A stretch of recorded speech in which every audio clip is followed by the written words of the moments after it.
All right, so today we're diving into something I bet you haven't heard much about before. But get ready, because it's pretty interesting. We're talking all about something called fissured tongue. I'll admit I wasn't really up on it, but you've sent in some questions, and you know what that means. Time to crack the case, right? You got it. So, before we get into all that, can you give us a quick explanation? What exactly are we talking about when we say fissured tongue? Sure. Picture this. You stick out your tongue to check it out in the mirror, but instead of that nice smooth surface, you see grooves. Cracks even. Kind of like, a dry lake bed. Some people even say it looks like a road map. A roadmap, huh? Okay, now that rings a bell. Doesn't that have something to do with geographic tongue? You know it. Yeah. They often go hand in hand. But we'll circle back to that in a bit. All right, keeping me in suspense. But before we go too far, you see this on your tongue, and should you be worried? Is this a call your doctor right now situation? You can relax. For the most part, it's totally harmless. Actually, it's way more common than you might think. It affects something like 5% of people here in the U.S.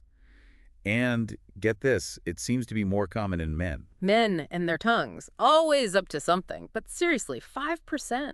That's a lot of people. What causes this to happen? Now, wouldn't that be the million-dollar question? The truth is, we don't have a clear answer on what causes fissured tongues. A true medical mystery. This is getting good, so if you have this, you're not alone. And it's probably fine. But you mentioned the roadmap thing. Tell me more.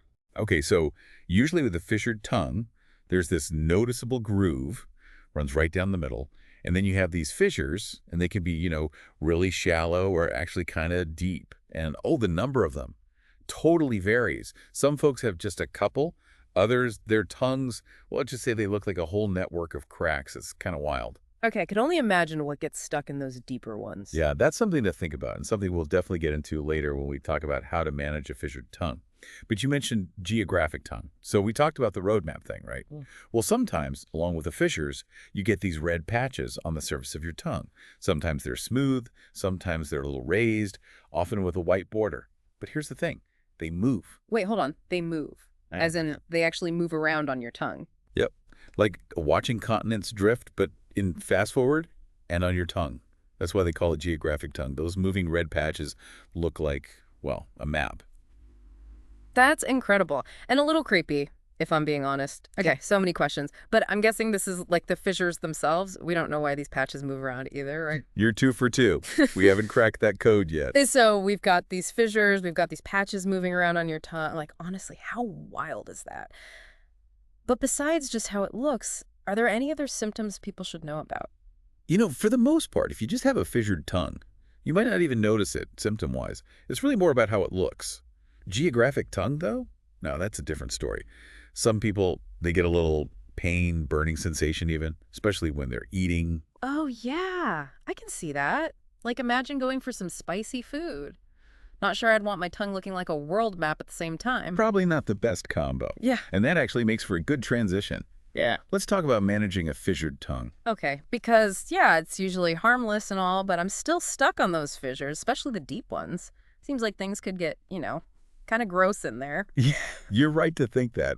Food, bacteria, all that can definitely end up trapped in there. So good oral hygiene is like absolutely key here. All right, break it down for me. What does good oral hygiene even mean when you have a fissured tongue? Is it a whole thing? Nah, it's not as complicated as you might think.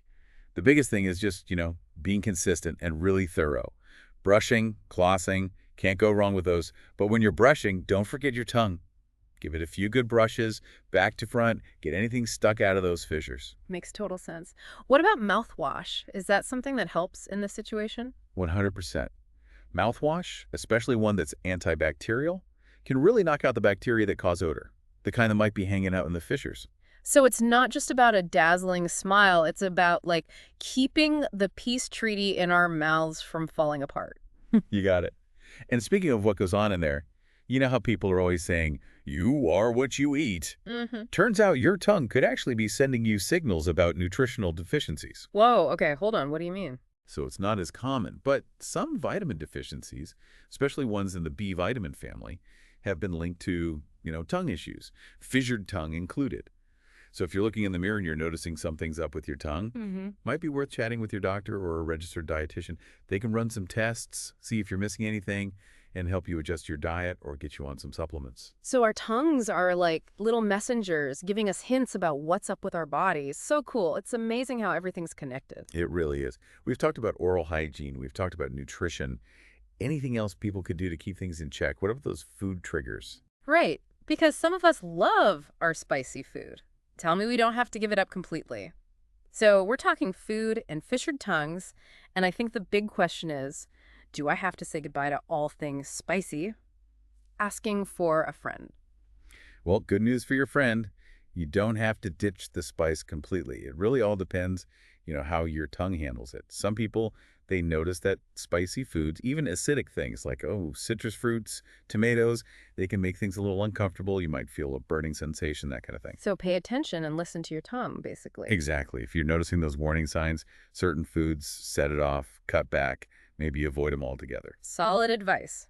So we covered hygiene, talked about nutrition, food triggers. Anything else we should be thinking about when it comes to managing this? We've pretty much covered the essentials. But there is one more thing. We've got to talk about those rare situations where a fissured tongue could actually be connected to something else going on in the body. Now, got to stress, this is not usually the case, but we got to mention it. Okay, so we're going beyond just the tongue itself now. What kind of things are we talking about here? Sometimes it can be a characteristic of certain genetic conditions like Down syndrome, and sometimes we see it in people with Malmquist and Rosenthal syndrome. It's rare, though. A neurological disorder involves facial paralysis, some swelling. So it could be serious, but again, not the usual situation at all. Right, exactly. But like always, if you're concerned, if you notice other things along with the fissured tongue, talk to your doc, your dentist. Better safe than sorry, right? Always good advice. So, bottom line, if you're dealing with a fissured tongue, you are not alone. It's common, usually no big deal. And hey, maybe even a good conversation starter at your next dental checkup. Right. Hey, doc, check out this roadmap. Exactly. But on a serious note, always good to know what's up with our bodies, even when it's something, that we might not think about too much, like our tongues. Couldn't agree more. Sometimes those little details, they hold important clues about our health. Absolutely. Well, that wraps up our deep dive into the world of fissured tongues. Hope you learned something new today. Until next time, stay curious and keep those tongues healthy.